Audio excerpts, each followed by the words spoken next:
শুরুটা যেন একদম নিঃশব্দ, কিন্তু সেই নীরবতার ভেতরেই জমছে বড় ঝড়ের ইঙ্গিত। তেহরানের ক্ষমতার করিডোরে গত কয়েক সপ্তাহ ধরে যে চাপা আলোচনা ঘুরে বেড়াচ্ছিল, এখন তার গোপন নেই। ধীরে ধীরে পরিষ্কার হচ্ছে মধ্যপ্রাচ্যের শক্তির মানচিত্রে বড় ধরনের পরিবর্তনের প্রস্তুতি। আর এই পরিবর্তনের কেন্দ্রে রয়েছে ইরান, যার পেছনে ছায়ার মতো দাঁড়িয়ে আছে দুই বড় শক্তি, রাশিয়া ও চীন। ইরানের সর্বোচ্চ নেতা আয়াতুল্লাহ খামেনি বহুদিন ধরে একটি লক্ষ্য সামনে রেখে এগোচ্ছেন, ইরানকে এমন এক শক্তিতে রূপ দেওয়া যা শুধু নিজের সীমানা নয়, পুরো অঞ্চলের রাজনীতিকে প্রভাবিত করতে পারে। একসময় পশ্চিমা নিষেধাজ্ঞার চাপে আটকে পড়া এই দেশটি আজ যেন উল্টো পথে হাঁটছে। এখন আন্তর্জাতিক রাজনীতির বড় বড় সিদ্ধান্তে ইরানকে হিসেবের বাইরে রাখা যাচ্ছে না, বরং অনেক ক্ষেত্রেই ইরানকে কেন্দ্র করেই তৈরি হচ্ছে নতুন সমীকরণ।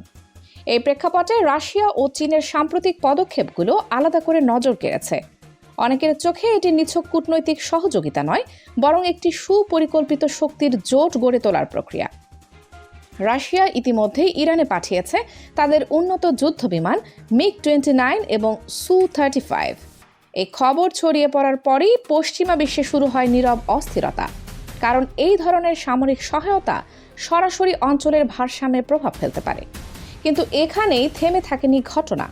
রাশিয়ার এই পদক্ষেপের পরপরই চীন এমন এক প্রদর্শনী করল যা অনেকের কাছে স্পষ্ট বার্তা হিসেবে ধরা পড়েছে। হঠাৎ করেই চীনের আকাশে দেখা যায় তাদের নতুন প্রজন্মের stealth fighter jet White Emperor B. এক বা দুইটি নয়, একসাথে 16টি জেট পরীক্ষামূলক উড়ানে অংশ নেয়। চীনের সামরিক ইতিহাসে এমন দৃশ্য আগে কখনো দেখা যায়নি। এই দৃশ্য ধরা পড়ে মার্কিন গোয়েন্দা স্যাটেলাইটে। এরপরই ওয়াশিংটনে শুরু হয় জরুরি আলোচনা, কারণ বিশ্লেষকরা দ্রুতই বুঝে যান এটি শুধু একটি প্রযুক্তিগত পরীক্ষা নয়, বরং একটি কৌশলগত বার্তা। চীন যেন বিশ্বকে জানিয়ে দিল তারা এখন সামরিক প্রযুক্তির নতুন স্তরে পৌঁছে গেছে। হোয়াইট এম্পারার বি কোনো সাধারণ যুদ্ধবিমান নয়। এটি তৈরি করা হয়েছে অত্যাধুনিক স্টেলথ প্রযুক্তি দিয়ে, যা রাডারের চোখ এড়িয়ে যেতে সক্ষম, অর্থাৎ শত্রুপক্ষের প্রতিরক্ষা ব্যবস্থাকে পাশ কাটিয়ে সহজেই লক্ষ্যবস্তুতে পৌঁছাতে পারে। এর গতি ঘন্টায় প্রায় 2300 কিলোমিটার, যা শব্দের গতির চেয়েও অনেক বেশি। এই গতিতে এটি শুধু দ্রুত আঘাত হানতেই নয়, আক্রমণের পর দ্রুত সরে যেতেও সক্ষম। অস্ত্র বহনের দিক থেকেও এটি বেশ শক্তিশালী। একই সঙ্গে স্থল, সমুদ্র ও আকাশ 3 ধরনের লক্ষ্যবস্তুতে আঘাত হানার সক্ষমতা রয়েছে এই জেটের। ফলে এটি একাই একটি পূর্ণাঙ্গ যুদ্ধ প্ল্যাটফর্ম হিসেবে কাজ করতে পারে। এখানেই মূল প্রশ্নটি সামনে আসে, চীন কেন একসাথে এতগুলো জেট আকাশে তুলল, এবং ঠিক এই সময়ই কেন?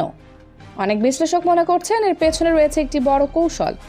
ইরানকে শক্তিশালী করে তোলা মানে শুধু একটি দেশকে সহায়তা করা নয়, বরং পুরো মধ্যপ্রাচ্যের ক্ষমতার ভারসাম্যকে নতুনভাবে সাজানো। কারণ ইরান এখন শুধু আঞ্চলিক শক্তি নয়, বরং রাশিয়া ও চীনের জন্য একটি গুরুত্বপূর্ণ কৌশলগত অংশীদার। এখন প্রশ্ন উঠছে, চীন কি এই জেটগুলো নিজেদের জন্যই তৈরি করেছে, নাকি ভবিষ্যতে কোনো মিত্র দেশের হাতে তুলে দেওয়ার পরিকল্পনা রয়েছে? এই প্রশ্নের সরাসরি উত্তর চীন এখনও দেয়নি, তবে বিভিন্ন সূত্র থেকে ইঙ্গিত পাওয়া যাচ্ছে যে ইরানের সঙ্গে তাদের সামরিক সহযোগিতা আরও গভীর হচ্ছে। যদি সত্যি এই জেটগুলো ইরানের হাতে যায়, তাহলে তা হবে একটি বড় পরিবর্তনের সূচনা।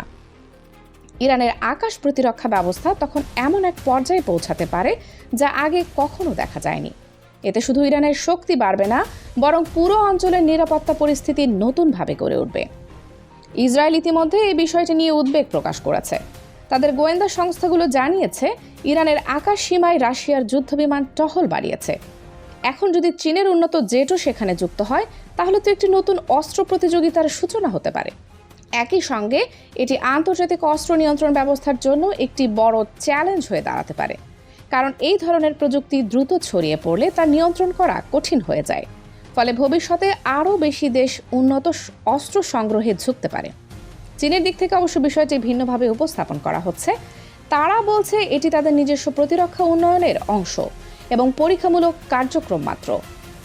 কিন্তু আন্তর্জাতিক রাজনীতির বিশ্লেষকরা বিষয়টিকে এতটা সরলভাবে দেখছেন না। তাদের মতে এটি একটি কৌশলগত সংকেত, বিশ্বকে দেখিয়ে দেওয়া যে চীন এখন সামরিক প্রযুক্তিতে কতটা এগিয়ে। গত কয়েক বছরে চীন, রাশিয়া এবং ইরান একসাথে একাধিক সামরিক মহড়ায় অংশ নিয়েছে। তারা পরস্পরের সঙ্গে প্রযুক্তি ও কৌশল বিনিময় করেছে। এই ধারাবাহিকতার পরবর্তী ধাপ হিসেবেই অনেকে দেখছেন এই নতুন জেট প্রকল্পকে। যদি এই সহযোগিতা আরও এগিয়ে যায় তাহলে বিশ্ব রাজনীতিতে একটি নতুন শক্তির ব্লক তৈরি হতে পারে, যা সরাসরি পশ্চিমা প্রভাবের একটি বিকল্প হিসেবে কাজ করবে। আর এই সমীকরণে ইরান একটি গুরুত্বপূর্ণ ভূমিকা পালন করবে।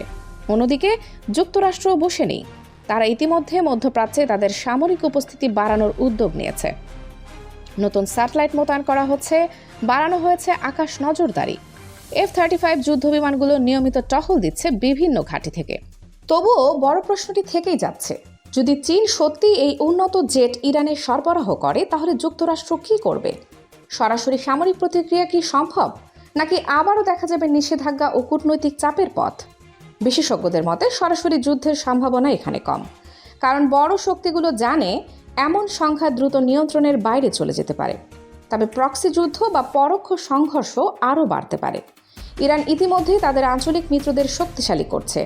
ইয়েমেন, লেবানন ও ইরাকে তাদের প্রভাব বাড়ছে। এখন যদি তাদের নিজস্ব বিমান বাহিনীও আরও উন্নত হয়ে ওঠে তাহলে পুরো অঞ্চলের নিরাপত্তা পরিস্থিতি আরও জটিল হয়ে উঠবে। সব মিলিয়ে বিশ্ব এখন এক নতুন বাস্তবতার সামনে দাঁড়িয়ে, যেখানে শক্তির হিসাব নিকাশ প্রতিনিয়ত বদলাচ্ছে। চীন, রাশিয়া ও ইরানের এই ঘনিষ্ঠতা ভবিষ্যতে কোন দিকে যাবে সেটিই এখন সবচেয়ে বড় প্রশ্ন। সময়ই বলে দেবে মধ্যপ্রাচ্যের আকাশে যে নতুন ছায়া দেখা যাচ্ছে সেটি শুধু একটি প্রদর্শনী নাকি একটি বড় ঝড়ের আগমনী বার্তা। কানিজ ফাতেমা সোমা, 0 টিভি।